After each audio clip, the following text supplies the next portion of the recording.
IVI, IUI ఇంకా side effects లేకుండా ఇన్ఫెర్టిలిటీకి శాశ్వత పరిష్కారం హోమియో కేర్ ఇంటర్నేషనల్.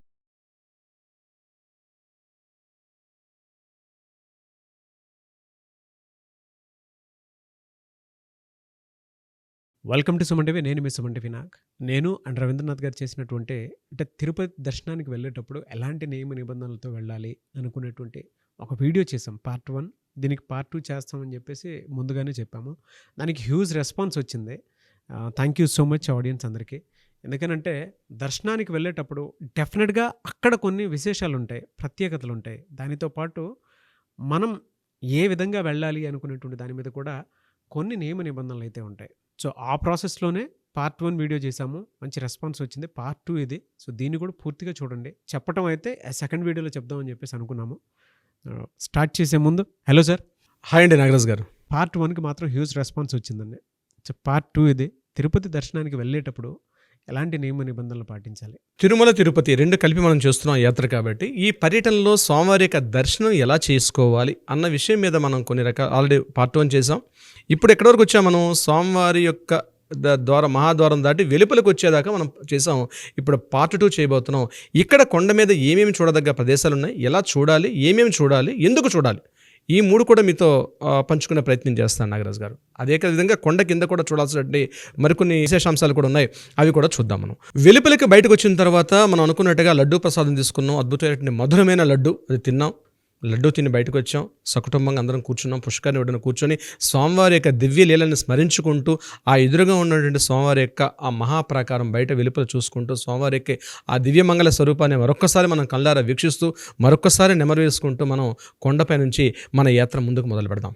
ఇక్కడ స్వామివారి యొక్క పడమర భాగం నుంచి వెళ్ళినట్లయితే ముఖ్యంగా దర్శనం చేసుకుని బయటకు వస్తాం. సమయం తీసుకొని మనం ఒక వ్యాన్లో దీనిలో బయలుదేరుతున్నాం. బయలుదేరేటప్పుడు ముందుగా మనకు వచ్చింది గోగర్భం డ్యామ్. అంటే ఆవు యొక్క గర్భం మాదిరిగా ఉంటుందట. పూర్తిగా కొండపైన ఉన్నటువంటి స్వామివారి యొక్క అంటే వాటర్ సదుపాయం అంతా కూడా గోగర్భం డ్యామ్ నుంచే వస్తుంది. ఇక్కడ 2 రకాల డ్యామ్స్ ఉన్నాయి. ఒకటి కళ్యాణి డ్యామ్ ఉంది, ఇంకొకటి గోగర్భం డ్యామ్ ఉంది. గోగర్భం డ్యామ్ అనేది పూర్తిగా గోవు యొక్క గర్భం, దాని పేరు అలా ఉంటుంది, గోగర్భం డ్యామ్. ఇప్పుడు అక్కడ పూర్తిగా ఒక కంచి వేసేసారు కాబట్టి కిందకి దిగే అవకాశం లేదు. కానీ ఏమాత్రం అవకాశం ఉంటే కిందకి దిగి ఆ గోగర్భం డ్యామ్ కొద్ది తీర్థాన్ని కూడా తీసుకుంటే చాలా మంచిది. ఆ తీర్థం మీ దగ్గర పెట్టుకోండి. అది ఎందుకు ఉపయోగం మీకు చివరిలో చెప్పే ప్రయత్నం చేస్తాను. గోగర్భం దాటి ముందుకు వచ్చితే మనకు అద్భుతమైనటువంటి జాబాలి మహర్షి యొక్క ఆశ్రమం కనిపిస్తుంది. జాబాలి మహర్షి అంటే ఆయన యొక్క మహర్షి కొండ మీద వేదములే శిలలై వెలసినది కొండ అని అన్నమాచార్య గారు అన్నట్టుగా ఆ కొండ మీద కొన్ని వేల మంది ఋషులు, రకరకాల తాపసులు, ఎంతోమంది, ప్రతి చెట్టు, ప్రతి పుట్ట, ప్రతి కొండ, ప్రతి రాయి కూడా అక్కడ ఒక శిలగా ఉన్నటువంటి వేదమే సాక్షాత్తు శిలగా ఉన్నటువంటి కొండది. అక్కడ ప్రతి రాయి రప్ప కూడా దైవిక స్వరూపమే అని భావించి జాబాలి మహర్షి యొక్క ఆశ్రమానికి ముందుగా మనం కారు ఆపి పైకి వెళ్తే సుమారుగా 1.5 కిలోమీటర్ మెట్ల మార్గం ఉంటుంది. మధ్యలో ఒక 0.5 కిలోమీటర్ నడక మార్గం ఉంటుంది. మధ్యలో అన్ని కొన్ని మెట్లు ఉంటాయి. ఈ దాటుకుంటూ లోపలికి వెళ్తే పెద్ద పెద్ద వృక్షాలు నాగరాజు గారు. ఒక్కొక్క వృక్షం కొన్ని వందల ఏళ్ళ నాటి వృక్షాల మధ్యలో ఒక చిన్న గుడి ఉంటుంది. అది ఆంజనేయ స్వామివారి యొక్క గుడి. ఆ గుడిని ఎందుకు అక్కడ విశేషం అంటే సాక్షాత్తు హనుమంతుల వారు అక్కడే అంజనాదేవికి జన్మించారని మన పూర్వీకులు అనుచరంగా చెప్తున్నటువంటి ఒక టెంపుల్ ఏంటంటే అది జాబాలి మహర్షి యొక్క ఆశ్రమం. ఆ మహర్షికి స్వామివారు అక్కడ, ఆంజనేయ స్వామివారు అక్కడే కనిపించి తన యొక్క జన్మ వృత్తాంతం అక్కడే జన్మించారని దాని మీద రకరకాల వాదోపాదాలు ఉన్నాయి. నేను ఆ వివాదాలు జోలికి వెళ్ళట్లేదు. కానీ ఆంజనేయ స్వామివారు సాక్షాత్తు ఇక్కడే జన్మించారు. అంజనాదేవి యొక్క తపస్సు ఫలితంగా ఆంజనేయ స్వామివారు ఇక్కడే జన్మించారని చెప్పి మనకు ఒక నమ్మకం కూడా అక్కడ ఉంది. దానికి నిదర్శనం ఎట్లా అంటే, ఎందుకు ఈ మాట చెప్పాల్సి వచ్చిందంటే, మనం దేవాలయం యొక్క ఏది మహా టెంపుల్ ఏదైతే స్వామివారి శ్రీవారి టెంపుల్కి ఎదురుగుండా చూసినట్టయితే ఆంజనేయ స్వామివారు ముకులిత హస్తాలతోటి ఒక ఎదురుగా ఉంటుంది. దాన్ని అఖిలం అంటారు. అఖిలానికి ఎదురుగుండా ఆంజనేయ స్వామివారి యొక్క నిలబడేటువంటి మూర్తి పూర్తిగా స్వామివారికి ఎదురుగా దండం పెడుతూ ఉంటారు. ఆ మూర్తిని మనం చూసినట్లయితే అతన్ని బేడి ఆంజనేయ స్వామి వారు అంటారు. ఎందుకు బేడి ఆంజనేయ స్వామి వేశారంటే, చిన్నప్పుడు బాల హనుమంతుల వారు అన్నం తినిపిద్దామని పాప అంజనాదేవి వచ్చేదట. ఆ తినిపిస్తామంటే చిన్నపిల్లడే కదా, అసలే కోతి హనుమంతుల వారు. అందులో ఎక్కడ ఆగుతాడు? మామూలు వాళ్ళది ఇక్కడి నుంచి అక్కడ దుమ్ముకుతారు. ఈయన అట్లా కదా, ఈ కొండ గుట్ట నుంచి ఆ కొండ గుట్ట మీదకి, ఆ కొండ గుట్ట నుంచి ఈ కొండ గుట్ట మీదకి గెంతుతున్నాడట. అంజనాదేవి పాప అన్నం పల్లెం పట్టుకొని, అరే రారన్నా నాకన్నా తండ్రి తినిపిస్తాను రారంటే ఈ హనుమంతులు అటు ఇటు గెంతుతూ ఉన్నారట. చివరికి ఈయన మాట ఎలా వింటాడంటే, సాక్షాత్తు స్వామివారు చెప్తే వింటాడని చెప్పి ఎదురుగుండా వెంకటేశ్వర వారికి ఎదురుగుండా కాళ్ళకి బేడీలు, చేతికి బేడీలు వేసేసి అక్కడ నిలబడి, ఎందుకంటే ఆయన ఎదురుగుండా కనిపిస్తే ఆయన వెకిలి చేష్టలు చేసే అవకాశం తక్కువ, భయం ఆయనకి. అందుకని సాక్షాత్తు వెంకటేశ్వర స్వామి వారికి ఎదురుగుండా ఆయనకి కాళ్ళు చేతులకు బేడీలు వేసి అన్నం తినిపించేదట అంజనాదేవి. అందుకని ఆయనకి బేడి ఆంజనేయ స్వామి వారి అని పేరు.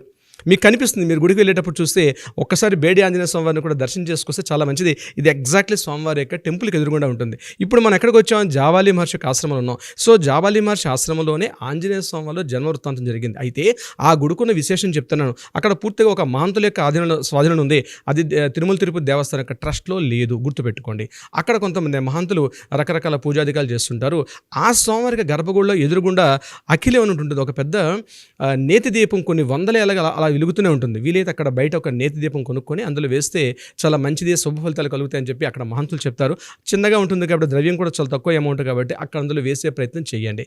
తర్వాత అక్కడి నుంచి వెలుపులకు వస్తే ఆ అద్భుతమైన పరిసరాలు, ఆ చెట్ల మధ్య ఒక మధురానుభూతిని గురే అవకాశం ఉంటుంది. జాబాలి మహర్షి యొక్క ఆశ్రమం. జాబాలి మహర్షి ఆశ్రమం చూసిన తర్వాత మళ్ళీ వెలుపులకు వచ్చి అక్కడి నుంచి కంటిన్యూగా బయటకు వస్తే పాండురంగ స్వామి టెంపుల్ ఉంటుంది. దాన్ని కృష్ణ టెంపుల్ అంటారు.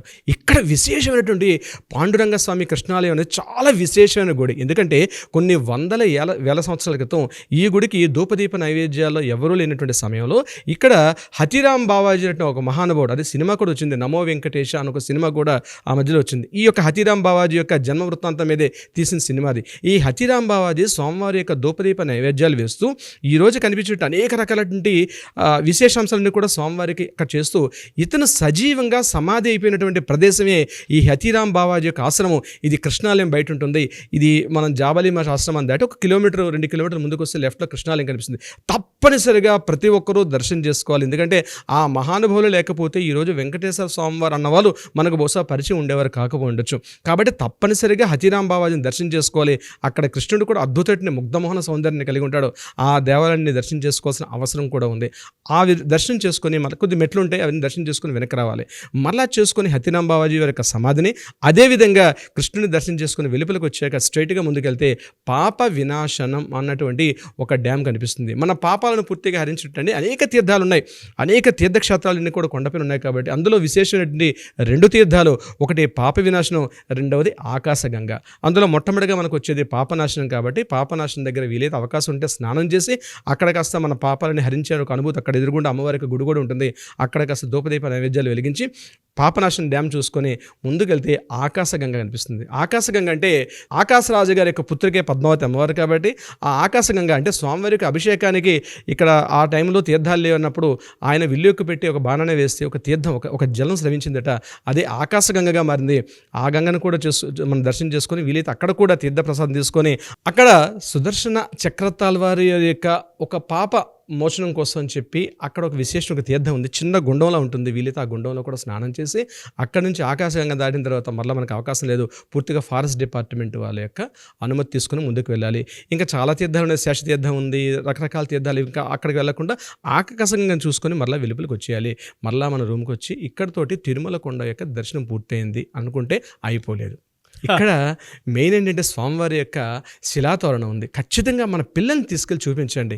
భూమండలం మీద వెలసినటువంటి అనేక ఓల్డెస్ట్ శిలాజాల్లో అంటే రాతి కట్టడాల్లో కొన్ని లక్షల ఏళ్ళ నాటి, లక్షల సంవత్సరాల నాటి మాన్యుమెంట్గా ఇప్పటికీ అక్కడ ఆర్కియాలజీ డిపార్ట్మెంట్ వాళ్ళు బోర్డు పెట్టారు. అక్కడ స్వామి యొక్క సహజ శిలాతోరణం ఉంటుందంటే ఈ భూమి మీదకి స్వామివారు వచ్చేటప్పుడు ఆ సహజ శిలాతోరణం నుంచి లోపల నుంచి వచ్చినట్టుగా ఇప్పటికి కూడా మన పెద్దలు చెప్పారు. ఎగ్జాక్ట్లీ నాగరాజు గారు ఆ సహజ శిలాతోరణం ఎంతైతే హైట్లో ఉంటుందో అది ఎగ్జాక్ట్లీ అదే హైట్లో స్వామివారి యొక్క మూర్తి కూడా ఉందని చెప్పి ఆర్కియాలజీ డిపార్ట్మెంట్ వాళ్ళు కన్ఫర్మ్ కూడా చెప్పారు. అది సహజ శిలాతోరణం. ఖచ్చితంగా మన పిల్లల్ని తీసుకెళ్ళి చూపించండి. దాని పక్కనే ఉన్నటువంటి స్వామివారి యొక్క శ్రీవారి పాదాలు అంటే మొట్టమొదటిగా వైకుంఠం నుంచి స్వామివారు ఎప్పుడైతే వచ్చారో ఆ స్వామివారి యొక్క అక్కడ ఆ కొండ మీద అడుగుపెట్టినటువంటి ప్రదేశమే శ్రీవారి యొక్క పాదాలు. ఆ శ్రీవారి పాదాలు దర్శనం చేసుకొని మళ్ళీ మనం ఇక్కడికి వస్తే ఇక్కడితోటి మన యాత్ర పూర్తవుతుంది. అయితే ఈ కొండ మీద కొన్ని విధి విధానం ఉన్నాయి. చెయ్యకూడని పనులు, చేయాల్సిన పనులు. ఇందులో ముఖ్యంగా చేయాల్సినవి అంటే ఇక్కడ చెయ్యకూడని పనులు నేను చెప్తాను నాగరాజు గారు. ఇక్కడ కొండ మీద పువ్వులు పెట్టుకోకూడదు. ఎందుకంటే కొండ మీద పుష్పించిన పువ్వులన్నీ కూడా స్వామివారికి అంకితం అని బ్రహ్మాండ పురాణంలో చెప్పడం జరిగింది. కాబట్టి కొండ మీద ఇటువంటి పువ్వులను కూడా స్త్రీలు ధరించరాదు. ఇంకొకటి అలంకారాలు చేసుకోకూడదు, ఎక్కువగా ఆడంబరాలు చేసుకోకూడదు. అక్కడ వచ్చింది కేవలం ఒక విహారయాత్ర కాదు. కాబట్టి పూర్తిగా పరిపూర్ణ భక్తి శ్రద్ధలతోటే కొండని సేవించుకునే ఉద్దేశం ఉంటేనే రండి. లేకపోతే కొండను మాత్రం దర్శించుకోవద్దు. ఇక్కడ విధి విధాన నియమాల్లో ఇప్పుడు నేను చెప్పిన పూలు పెట్టుకోవడంతో సరి ఎటువంటి ఆడంబరాలు కానీ అలంకారాలు కానీ ఏవి కూడా చేసుకోకూడదు. నిత్యం కూడా శ్రీవారి నామస్మరణ తప్ప ఇక్కడికి వచ్చే రాజకీయాలు మాట్లాడుకోవడం, వ్యక్తిగత విషయాలు మాట్లాడుకోవడం, దుబారాగా ఖర్చులు పెట్టుకోవడం ఇటువంటి ఏవి కూడా అక్కడ మనం చేయకూడనటువంటి పనులు. చేయాల్సిన పనులు ఏంటి? ఇప్పుడు నేను చెప్పే అన్ని క్షేత్రాలను కూడా వీలైనంత వరకు ఒక రోజు కానీ 2 రోజుల్లో పూర్తిగా దర్శనం చేసుకొని కంప్లీట్గా స్వామివారి దగ్గర మనం ఏ కోరికతో వచ్చామో ఆ కోరికని విన్నవించుకొని వెళ్ళాలి. వెంకట, వేం అంటే పాపాలు, కట అంటే హరించినవాడు కాబట్టి మన పాపాలను హరించేవాడే వెంకటనాథుడు కాబట్టి ఇక్కడ సాక్షాత్తు ఇక్కడ స్వామివారు ఉన్నారు అన్నటువంటి భావనతో వెళ్ళాలి. ఉన్నారన్న భావనతోటే మనం తిరిగి వెళ్ళాలి. అయితే ఇక్కడ గుర్తుపెట్టుకోండి, ప్రతిరోజు స్వామివారికి దర్బారు సేవ నిర్వహిస్తారు. చాలామందికి తెలియని విషయం, స్వామివారికి దర్బారు సేవ. దర్బారు సేవ అంటే ఆస్థానంలో స్వామివారి యొక్క రాజమహారాజు, ఆ కొండకు మొత్తం కూడా ఆయన మహారాజు. ఆ మహారాజు గారు కొండపైన ఉంటే ప్రతిరోజు వచ్చే జమా ఖర్చులు, ఎంత ఇన్కమ్ వచ్చింది, ఎంత ఖర్చులు ఉంది, పండిత పురోహితులు అక్కడ ఎదురుగుండా నిలబడి స్వామివారికి ఒక దర్బారు సేవలో ఈరోజు ఇంత ఇన్కమ్ వచ్చింది, ఇంత ఖర్చు పెట్టాం అని పూర్తిగా ఒక విన్నవిస్తారు. ప్రతిరోజు రాత్రి 11-12 గంటలకి. అంటే అక్కడ ఉన్నటువంటి ప్రతి ఉద్యోగి కావచ్చు, ప్రతి ఒక్క వ్యక్తికి కూడా స్వామివారు అక్కడ ఉన్నారన్న భావనతో ఉండాలి.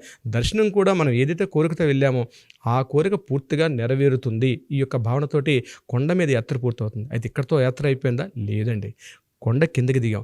నేను ఫస్ట్లో చెప్పాను స్టార్టింగ్లో, మన కిందన పద్మావతి అమ్మవారిని దర్శనం చేసుకొని కొండపైకి వెళ్ళాం. అయితే చాలామంది ఏం చేస్తారంటే కిందనే పద్మావతి అమ్మవారిని దర్శనం చేసుకుని వెళ్ళిపోయాం కాబట్టి యాత్ర ముగిసిపోయింది అనుకుంటారు. కాదండి. ఇక్కడి నుంచి మళ్ళీ కొండకి దిగిన తర్వాత కిందన గోవిందరాజ స్వామి యొక్క సన్నిధి ఉంది. ఇది తప్పనిసరిగా ప్రతి ఒక్కరూ దర్శనం చేసుకోవాలి. తిరుమల పర్యటనకు వచ్చిన వాళ్ళు, తిరుమల దర్శనానికి వచ్చిన వాళ్ళు పద్మావతి అమ్మవారిని ఎట్లయితే దర్శనం చేసుకుని మొదలు పెట్టామో మరలా కింద ఉన్నటువంటి గోవిందరాజ స్వామి వారి యొక్క సన్నిధిలో స్వామివారిని దర్శనం చేసుకున్నాకే పూర్తిగా అవుతుంది. ఇక్కడ చాలామంది తెలియని విషయం మీకు ఒక గుప్త రహస్యాన్ని మీకు తెలియపరిచే ప్రయత్నం చేస్తాను. కొండపైన ఎవరి యొక్క ఆచార్యులు కానీ మరొక దేవాలయం ఉండదు. కేవలం స్వామివారి యొక్క సన్నిధి మాత్రమే ఉంటుంది. ఎందుకు ఇలా ఉంటుందంటే పూర్వాచారులు ఎంతోమంది ఆల్వారులు, ఎంతోమంది మహానుభావులు, గురువులందరూ కూడా కొండ కింద ఉన్నటువంటి గోవిందరాజస్వామి గుడిలోనే ఉండిపోయారు. దీనికి రామానుజాచార్యుల వారు అక్కడ ఆ గుడిని ప్రతిష్ఠించడం జరిగింది. ఇక్కడ ఒక విశేషమైన ఒక చిన్న విషయం చెప్పి ముగిస్తాను నాగరాజు గారు. ఈ గుడికి మీరు గోవిందరాజస్వామి గుడి సెంటర్లో ఉంటుంది, రైల్వే స్టేషన్కి సమీపంలో, బస్టాండ్కి దగ్గరలో ఉంటుంది. గోవిందరాజస్వామి సన్నిధిలోకి వెళ్తే మీరు చాలా పెద్ద విశాలమైన గుడి, గంగైకొండ చోళుడు కన్స్ట్రక్షన్ చేసినటువంటి అద్భుతమైన 1357 కట్టినటువంటి గుడి. ఇది చాలా అద్భుతమైన గుడి. లోపలికి ప్రవేశిస్తే అక్కడ ఉంటుంది శిల్పకళ కానీ, లోపల ప్రాకారాలు దాటుకుంటే గుడి లోపలికి వెళ్తుంటే, లోపలికి వెళ్ళిన తర్వాత ప్రధానంగా మీకు లెఫ్ట్లో పుండరీకుల అమ్మవారు, రామానుజాచార్యుల భాష్యకారుల సన్నిధి, ఇవన్నీ దాటుకుంటూ మీరు గర్భగుడిలోకి వెళ్తే మీకు అక్కడ గోవిందరాజ స్వామి యొక్క సన్నిధి ఉంటుంది. సన్నిధికి ఎదురుగుండా ఒక ధ్వజస్తంభం ఉంటుంది. చాలామంది దీన్ని గోవిందరాజ స్వామి గుడి అనుకుంటారు. అయితే విశేషం ఏంటంటే ఇక్కడ 2 రకాల ధ్వజస్తంభాలు ఉంటాయి. ఈ గుడి యొక్క విశేషం చెప్పాక మీకు ఎందుకు దీని ఇంపార్టెన్స్ మీకు అర్థమవుతుంది. గోవిందరాజ స్వామి యొక్క సన్నిధి అంటే సాక్షాత్ కొంతమంది పామరజనం ఏమనుకుంటారంటే సాక్షాత్తు వెంకటేశ్వర స్వామి యొక్క బ్రదర్ ఇతను. సో కలశాన్ని పూర్తిగా యొక్క కుబేర దగ్గర ఆ ధనాన్ని పూర్తిగా ఇచ్చిన తర్వాత కొలుస్తూ అలసిపోయి నిద్రపోయిన తర్వాత గోవిందరాజుల వారు అంటే పౌలింపులో ఉన్నటువంటి స్వామివారే. ఇద్దరు ఒకరే, గోవిందరాజుల వారన్నా స్వామివారన్నా ఒకటే. ఇక్కడ చాలామంది ఒక మాట అంటాం, అందుకే ఒక సామెత కూడా పుట్టుకొచ్చింది, గోల గోవిందరాజులది ముడుపులు వెంకటేశ్వర స్వామివారి. కొండ మీదకి వెళ్ళేటప్పుడు మనం నిత్యం వెళ్ళేది వెంకటేశ్వర స్వామికి, మాత్రం మనం చెప్పే పేరు మాత్రం గోవింద అంటే ఆ గోవిందుడు ఎక్కడున్నాడు? కొండ కింద ఉన్నాడు, ఆయన కొండపైన లేడు. అందుకే అంటారు గోల గోవిందరాజులది ముడుపులు వెంకటేశ్వర స్వామివారు అంటారు. మనం నిజంగా మన పెద్దవాళ్ళు అద్భుతమైనటువంటి వాళ్ళు చెప్పేటువంటి సామెతలు గుర్తొస్తే ఆ గోవిందరాజుల వారి కింద ఉంటారు. గోవిందుడన్నా ఆయనే, వెంకటేశ్వర వారు అన్నా, గోవిందరాజుల వారు అన్నా అయినప్పటికీ కూడా ఈ పదం అలా పుట్టింది.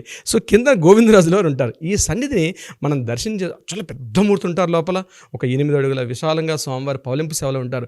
ఆ మూర్తిని దర్శనం చేసుకొని స్వామివారికి ఎడవైపు వస్తే అక్కడ పార్థసారథి అర్జునుడు కృష్ణ పరమాత్మ గుడి కనిపిస్తుంది. ఈ గుడి చాలామందికి విషయం తెలియదంటే ఎప్పటి నుంచో పాత గుడి అనుకుంటారు. నిజంగా పివిఆర్కే ప్రసాద్ గారికి ఇక్కడ నుంచే ఒక నమస్కారం పెడుతున్న మహానుభావుడు. ఆయన ఈవోగా పనిచేసిన సమయంలో 1988-87 ప్రాంతంలో ఈ గుడి ఏంటి ఇదంతా క్లోజ్ అయి ఉంది, అసలు ఈ గుడి ఏమైనా ఉందా అని చెప్పి అప్పుడు ఉంటుండే వాస్తు పండితులు అందరినీ ఆయన సంప్రదించి ఇక్కడ ఎందుకు ధ్వజస్తంభం ఉంది ఏముందని చెప్పి అడ్డంగా గోడను కొట్టారట. గోడని 1988 రీసెంట్గా ఒక 25 years బ్యాక్ కూలగొట్టినప్పుడు లోపల అద్భుతమైనటువంటి ఈ టెంపుల్ బయటపడింది. కృష్ణుడు అంటే అప్పట్లో విదేశీ దండయాత్రలు చేసినప్పుడు ఆ దండయాత్రల్ని ఎదుర్కోవడం కోసం చెప్పి దేవాలయాలపైన మట్టిని వేసుకొని ఇసుకని వేసేసి దేవాలయాన్ని అంటే ఆ దేవాలయాన్ని కాపాడుకునే ఉద్దేశంతో మన పూర్వీకులని విశేషంగా కృషి చేశారు. అదేవిధంగా అప్పుడు గుడి వెలుగులోకి వచ్చింది.